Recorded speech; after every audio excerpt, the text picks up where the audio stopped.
Assalamualaikum warahmatullahi wabarakatuh. Halo semuanya, perkenalkan nama saya Muhammad Syaihu.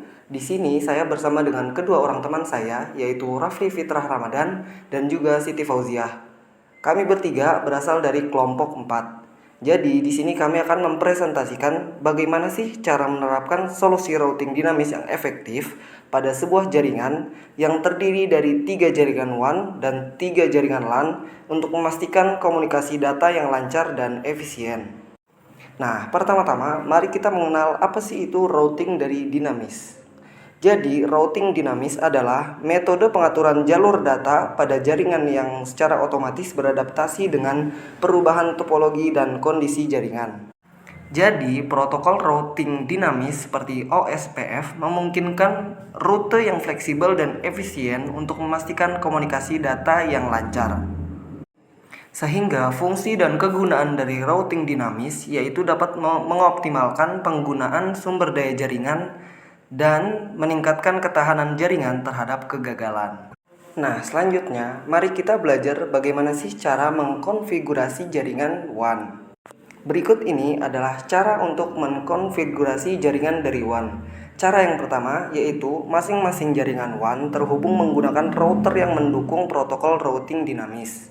Cara yang kedua yaitu mengatur subnet dan alamat IP pada setiap jaringan WAN untuk memastikan konektivitas yang tepat. Cara yang ketiga yaitu mengkonfigurasi parameter routing dinamis seperti timers, metrik, dan fitur keamanan pada router WAN. Dan cara yang terakhir yaitu melakukan pengujian konektivitas antar jaringan WAN untuk memastikan komunikasi data berjalan dengan lancar. Konfigurasi jaringan LAN. Pertama yaitu konektivitas jaringan LAN.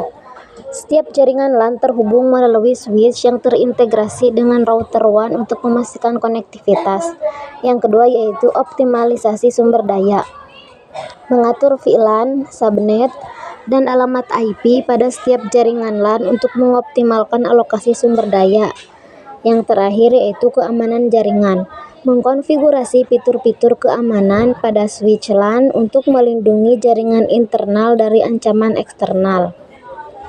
Implementasi protokol routing dinamis. Pemilihan protokol routing.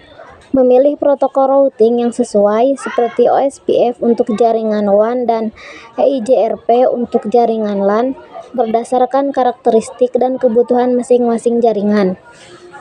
Konfigurasi protokol routing dinamis. Mengkonfigurasi dan menyesuaikan parameter protokol routing dinamis agar dapat beradaptasi dengan baik pada topologi jaringan dan kompleks.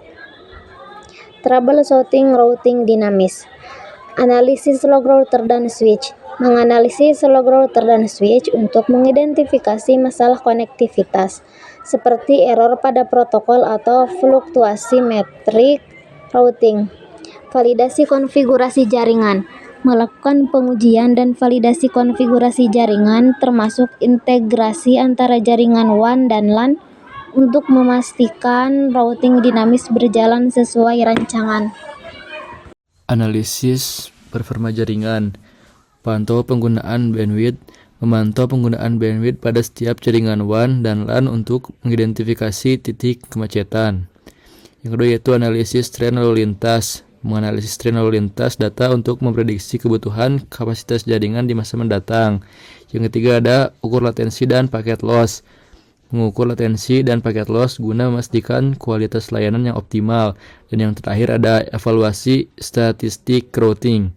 Mengevaluasi statistik routing dinamis seperti jumlah rute aktif dan konvergensi untuk mengoptimalkan kinerja. Kesimpulan. Yang pertama, penerapan routing dinamis pada jaringan kompleks dengan 3 WAN dan 3 LAN telah terbukti efisien dalam menjaga konektivitas yang andal dan responsif. Yang kedua, pemilihan protokol routing yang tepat, konfigurasi yang optimal, dan manajemen monitoring yang komprehensif menjadi kunci keberhasilan solusi ini. Dan yang terakhir, analisis mendalam terhadap performa jaringan akan terus dilakukan untuk perbaikan berkelanjutan dan mengantisipasi kebutuhan masa depan. Sekian yang kelompok saya presentasikan. Assalamualaikum warahmatullahi wabarakatuh.